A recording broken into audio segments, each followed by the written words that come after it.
আপনি কি পশ্চিমবঙ্গের একজন শিক্ষক বা শিক্ষিকা? তাহলে আজকের এই খবরটি আপনার জন্য অত্যন্ত গুরুত্বপূর্ণ। কারণ শিক্ষা দপ্তরের নতুন নির্দেশ অনুযায়ী এবার দীক্ষা প্ল্যাটফর্মে নিষ্ঠা প্রশিক্ষণ সম্পূর্ণ করা প্রায় বাধ্যতামূলক হতে চলেছে।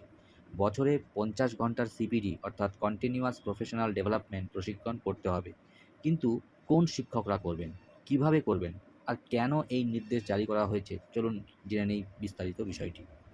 পশ্চিমবঙ্গ সমগ্র শিক্ষা মিশনের সাম্প্রতিক নির্দেশিকা অনুযায়ী সরকারি সাহায্যপ্রাপ্ত এবং সরকারি পৃষ্ঠপোষকতায় পরিচালিত সমস্ত স্কুলের শিক্ষক-শিক্ষিকাদের প্রতি শিক্ষাবর্ষে কমপক্ষে ৫০ ঘন্টার কন্টিনিউয়াস প্রফেশনাল ডেভেলপমেন্ট বা সিপিডি প্রশিক্ষণ সম্পূর্ণ করতে হবে।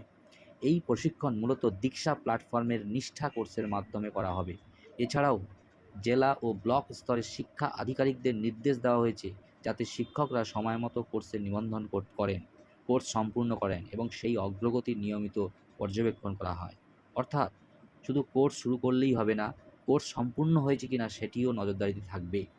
এখনও কোন কোন নিষ্ঠা কোর্স বাধ্যতামূলক হবে তার নির্দিষ্ট তালিকা প্রকাশ করা হয়নি। শিক্ষা দপ্তর যে তালিকা প্রকাশ করবে সেই অনুযায়ী কোর্স সম্পূর্ণ করতে হবে। এদিকে অনেক শিক্ষক শিক্ষিকা একটা গুরুত্বপূর্ণ প্রশ্ন তুলেছেন যে এই ভিডিও ভিত্তিক প্রশিক্ষণে প্রচুর মোবাইল ডেটা খরচ হয়। অনেকের বাড়িতে ওয়াইফাই নেই। তাই অনেকেই মনে করেন যে সরকার যদি এই প্রশিক্ষণ বাধ্যতামূলক করে তাহলে ফ্রি ইন্টারনেট বা ডেটা সহায়তার বিষয়টিও বিবেচনা করা উচিত। এই নির্দেশিকা সম্পর্কে আপনার মতামত কী? বছরে ৫০ ঘন্টার এই প্রশিক্ষণ কি শিক্ষকদের পেশাগত উন্নয়নে সত্যিই সহায়ক হবে? নাকি আগে ইন্টারনেট ও অন্যান্য পরিকাঠামোর ব্যবস্থা করা উচিত? আপনার মতামত অবশ্যই কমেন্টে লিখে জানান।